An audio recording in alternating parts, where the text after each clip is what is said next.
bantu b'Imana aho muherereye ku mpande zine z'isi, reka turamukanye mu izina rya Yesu. Amen. Turi ku cigwa ca kane k'uyu munsi wa gatanu w'igenekerezo rya 24 Gitugutu mu mwaka w'ibihumbi 2019. Umutwe w'iki cigwa uravuga ngo gukora igikorwa gihambaye. Ariko rero mudukunde tubanze tuyidondore. Jewe tuvugana ni Pastor Denis Shimirimana. Nanje Akimana Eveline. Nanje nitwa Niyonkuru Epipode. Murakoze cyane. Imbere rero yuko dutangura ikigwa nyezina dushikirizwa na mushiki wacu Eveline, mudukundiye dusabe Epipode maze adushire mu biganza by'Imana. Dusenge. Shimwa mwami Imana, wewe uhambaye kandi umukiza wacu nuhabwa icubahiro. Amen. Tugiye kwigira hamwe ino ndongozo yo kwiga Bibiliya. Ndakwinginze ngo mpwemu yera azabane natwe, adutahuze ibanga ry'agakiza riri muri kino cigwa mu izina rya Yesu. Amen. Murakoze cyane kandi nongere ndamutse mwebwe muri ko muradukurikirana. Icigwa nkuko babivuze ni kuwa gatanu genekerezo rya 24 Gitugutu 2019, aho batubwira ngo gukora igikorwa gihambaye. Wewe kwiyumvira ati mbega igikorwa gihambaye ni kihe? Igikorwa gihambaye n'ubu buzima mbamwo, nkagenda nkarondera ration nkaronka nkazanira umuryango. Wundi akiyumvira ati jewe igikorwa canje gihambaye nuko mpera kuwa mbere nkageza kuwundi ntonda kwishure canke ntonda ku kazi, ukumva kumenga ico nico gikorwa gihambaye mu buzima bwawe. Ariko Nehemiya nawe arafise ikindi gikorwa kidasanzwe yise ko gihambaye, kandi koko ni gikorwa gihambaye. Nehemiya turamuzi mu buzima bwiwe bwa kahise ari umukezi ibwami. Ico gikorwa yarakibayemo kandi batwereka ko yarasi kibanza gihambaye ibwami, ariko ico gikorwa mu buzima bwiwe ntiyigeze acita ko gihambaye. Nehemiya bitewe nuko nawe yari uwo mu muryango w'Abalewi, nukuvuga yari umuhanuzi wabo, ariko nico ntiyigeze acita ko ari igikorwa gihambaye, yabona ko ari bisanzwe. Ariko hari igikorwa kidasanzwe tuza gusanga muri Nehemiya igice ca 6 usomye umurongo wa 3. Yaravuze ngo asome kugira ngo abatwumviriza bakurikirane bumve neza ico gikorwa Nehemiya yavuze ko ari gihambaye icarico. Ego Nehemiya igice ca 6 ku murongo wa 3 haravuga ngo maze mbatuma kw'intumwa muti ariko arakora igikorwa gihambaye, ntashobora kuza. Muti ntiyota igikorwa ngo gihagarare ngo amanuke abasange iyo. Imana yacu habwa icubahiro. Amen. Turabona Nehemiya n'ihanga ryiwe canke se ubwoko bwiwe bw'Abayuda bamaze gutangura igikorwa co kubaka, n'ubundi bamwe bababurabuza. Twarababonye ba Sanibalati, Tobiya na Geshemu barushirijeho n'ubundi kuguma bababurabuza. Bari bamaze kubona yuko umwami yabarekuriye noneho bidasubirwamwo uruhusha rudasanzwe rwo kubaka. Baravuga ati none turabigira gute? Ubu ntabwo dusubira kwandika ya makete y'ibwami, umwami yarabahaye uruhusha. Baravuga ati ubu rero baca bahindura imikenyuro, novuga bahindura inzira bahora bacamwo zo kubaburabuza. Baca batangura kwandikira icete Nehemiya, bamwandikira ti wewe twarumvise yuko ushaka kwiyimika, ushaka kwigira umwami, nyabuna ngwino tuvugane. Nehemiya aravuga ati sinza. Basubira n'ubundi barungika ikindi cete, aravuga ati sinza kuko ndi ku gikorwa gihambaye. Ico Nehemiya yise igikorwa gihambaye ni kubaka ingoro y'Uhoraho. Turumva ko ari igikorwa kidasanzwe. Noneho aba bantu tugerageje kuraba ntabwo kwari urukundo, ntabwo bipfuza ko bavugana koko ibijanye n'iki gikorwa, oya nyabuna, ahubwo bashaka gutuma ko Nehemiya ngo agende mw'ico kiyaya c'Ono maze bace bamufatirayo bamwice nibamwica Abisirayeli bose bakabona ko umuyobozi wabo bamaze kumwica bazoce badendebukirwa maze bahagarika igikorwa maze Nehemiya kuko yasa yandi maso arabisha y'impwemu yari afise ubundi bubasha buri muri we bwamuhishurira amabanga atahura neza ko aba bagabo atamigabo myiza bamufiseko ahubwo bagomba kumugirira nabi abishura ati ntabwo shobora guhagarika igikorwa c'Imana ngo ndabitabe kuko ari igikorwa gihambaye maze bakomeza kubaka Imana yacu ihabwa icubahiro.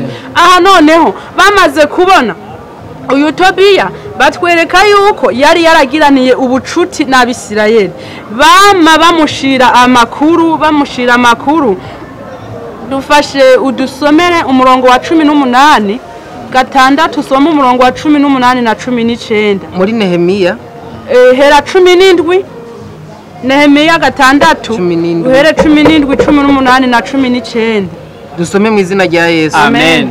Kandi muri iyo minsi abakuru b'Ubuyuda na Tobiya bandikiranira ivyete byinshi kandi benshi bo mu Bayuda bari bafitaniye amasezerano nawe kuko yari umukwe wa Shekaniya mwene Ara kandi umuhungu wiwe Yohanani yari afise umukobwa wa Meshuramu mwene Berekiya kandi bama bambwira ibyiza kuri we bakongera bakamubwira amajambo yanje. Tobiya nawe akandungikira ivyete byo kuntera ubwoba. Imana yacu itubabarire cyane.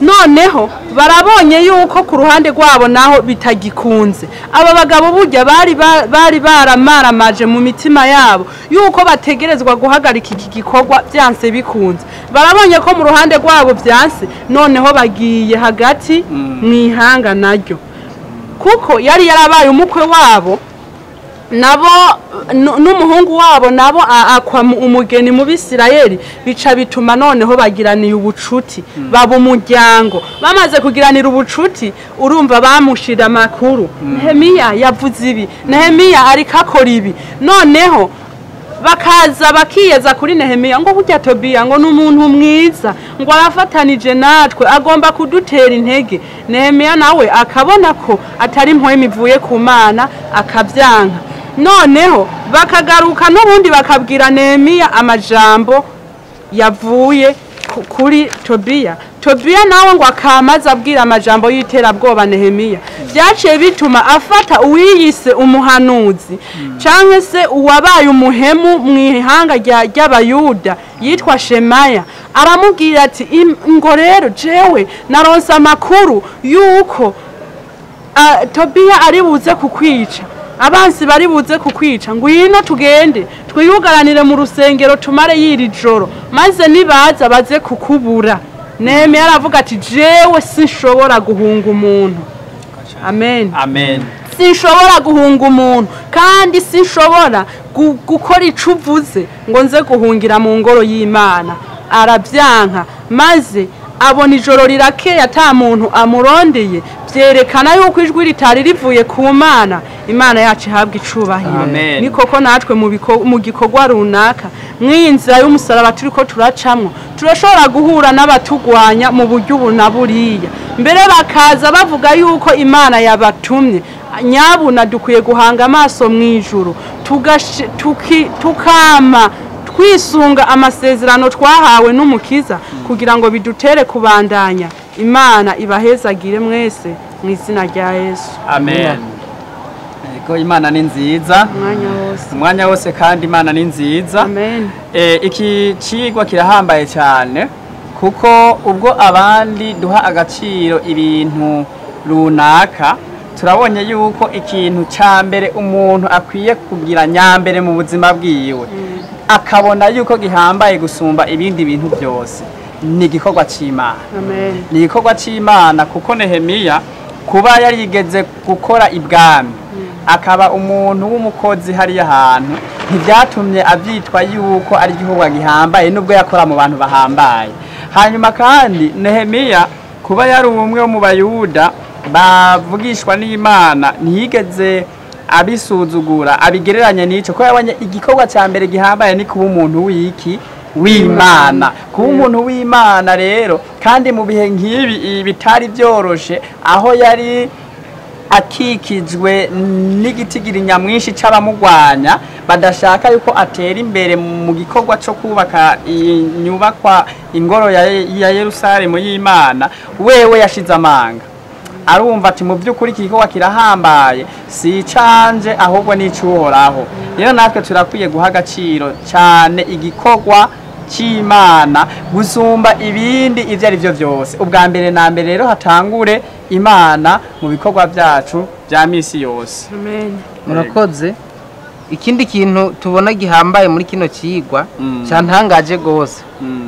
Uno munsi turumva imigambi y'abantu babagizi ba nabi bashobora kugirira imigambi y'ibanga umuntu ugira bamwice bamuhora amahirwe yifitiye bamuhora igikorwa ariko arakora ariko kumbe naje gutangara nsanze ibintu byatanguye kera kuko urabona aba bagabo bari baragerageje kuburabuza mu buryo bwose bushoboka Nehemiya ngo ntakore bamaze kubona inzira zose byaranse baciye bapanga umugambi bamuhamagara ngo bahurire ngo mu kiyaya bita Ono hano batubwiye yuko aho karere ngo karimwe abantu babansi benshi byumvikana yuko ari umugambi wo kumwicira hariya bamuzimanganye mu ibanga abisire bibazo yo yagiye bigume ibi rero biragaragara yuko imigambi y'umwansi yamyeho kandi ubwo bubisha nuno munsi burabaho nicyo gituma umuntu akwiye kubaho iyo ari mu gihugu cy'Imana amenye yuko abansi ari benshi iyo yipfuza iterambere n'ishaka ry'ivy'Imana amenye ko bazomugwanya ari benshi bamwe bazova mu nzu yiwe abandi bave mu muryango wiwe bikogwe mu ibanga no kumugaragaro mugabo icyo akwiye gushira ku mutima nuko Imana izomuzigamira muri icyo gihugu gihambaye ariko arakora. Amen. Ego. Akandi kantu gatoya no kongerako turabe uku kuntu bagiye gushingirana hagati yabo n'abanyamahanga byaciye bikwega birema ikintu kidasanzwe mbere bica bituma bamena amabanga bazana n'ibindi bakuye hanze bitagira ikimazi bica intege igikorwa c'Imana rero mu gihe cyose turiko turagira ubucuti twiyunga nk'abo tutizera kumwe byama bikoma mu nkokora igikorwa c'Imana niyo mpamvu umuntu wese yarakwiye kubizibukira Imana yacu ihabwa icubahiro. Yego nogeye ku ico ciyumviro nyene uvuze mu by'ukuri turakwiye kumva yuko atari byiza kwifatanya n'abatizera cyane kuko iyo tubagize abagenzi atari mu ntumbero yo kubabwira inkuru nziza itanga ibyizigiro ku buzima bwa kazoza twebwe twiteze muri Yesu Kristo usanga kenshi ingeso zabo mbi zatureheje rero ni kwiyubara sukubanka ahubwo ni kugendana nabo twinengesera cyane kugira ngo ntidusange twatwawe n'ingeso zabo mbi ahubwo twebwe ingeso zacu nziza aba arizo zirakwegera kuri Kristo Yesu. Amen. Amen. Ego dusenga Imana. Uragororotse nyaguhora ku ngoma reka tugushime kuba tugiriwe ibakwe nawe maze ukemera yuko amajambo nkaya ahambaye y'igiciro mwami aca mu kanwa kacu kandi akubaka imibiri yacu hamwe n'abayumvise bose izina ryawe n'iryuba none kibirengeye kizima duhe kugira nyambere muri byose na hose cyane amaso yacu yerekeza iwawe mu izina ry'umwami wacu Yesu Kristo. Amen.